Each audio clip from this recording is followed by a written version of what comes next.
This video is about the upcoming version 3 of Battle for Arda. More info on what that is in the description. So first of all, the map art is done. As you can see, settlements have these little houses now, and the caves have these little stalagmites, or stalactites, one of the two. But this isn't what I wanted to talk about today. I wanted to talk about territory effects. But before I get into the new territory effect mechanics, I want to take a moment to explain why I think the old system needed to change and the major problems with it.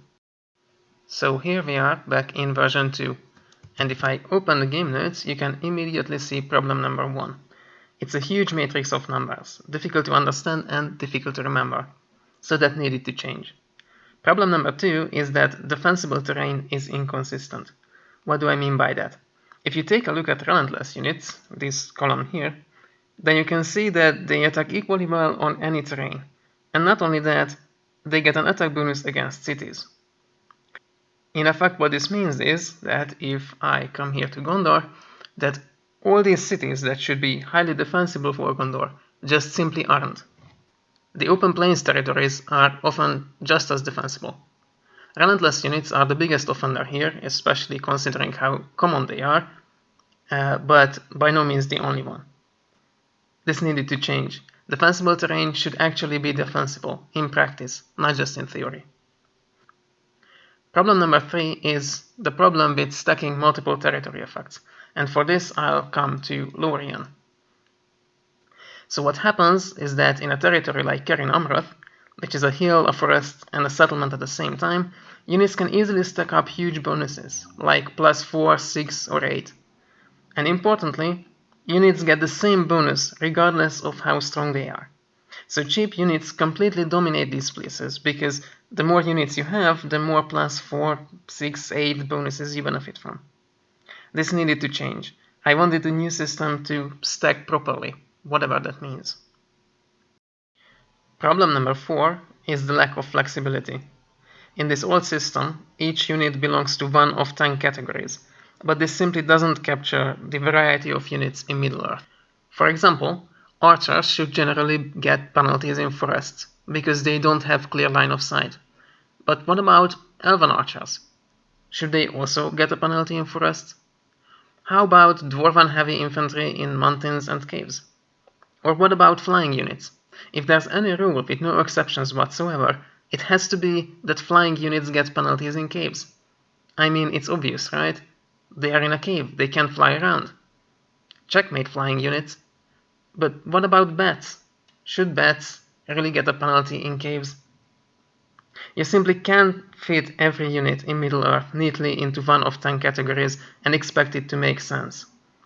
I wanted the new system to be flexible enough to represent this complexity.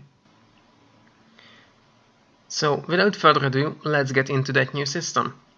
First things first, I've decided to partially merge the hills and mountains territory effects, meaning that all units get the same combat bonuses on both. I did this because there's simply no reason why a unit should be bad in hills but good in mountains, or vice versa. So this is a nice way to make the system less complicated. Of course, mountains are still different, since they block most units.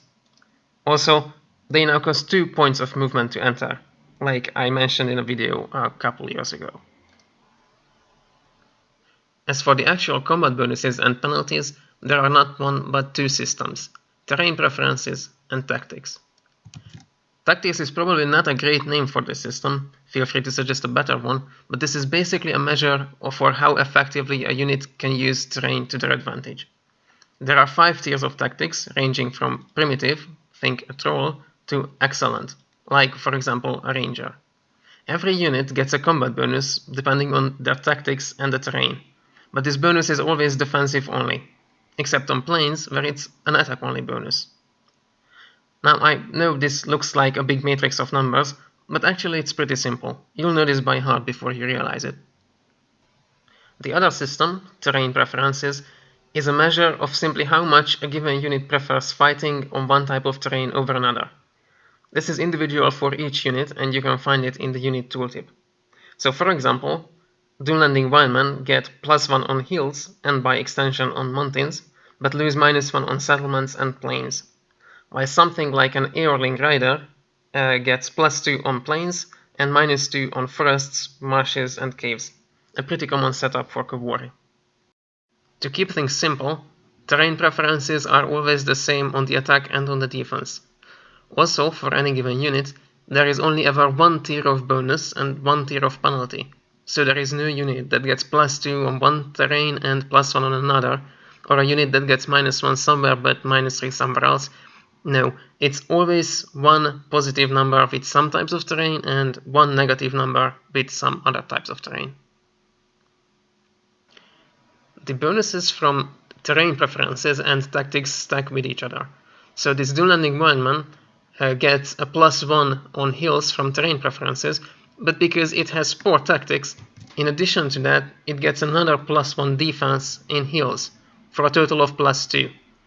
Whereas in settlements, the dual landing wildman will get -1 penalty from terrain preferences, but because of the poor tactics, they get +1 defense, so on the defense those cancel out and they defend normally. Overall, I think these new mechanics answer all 4 problems. Tactics ensures that defensible terrain is actually defensible. Weaker units tend to get smaller bonuses so they don't dominate on stacked terrain. Thanks to terrain preferences, the system is flexible enough. Look, bats get their bonus in caves. And it's not overly complicated, at least in my experience. There is somewhat of a learning curve involved, certainly, but after a few games it becomes fairly intuitive. Anyhow, that's it for this video. There's going to be a next one, sooner or later. Till then, take care.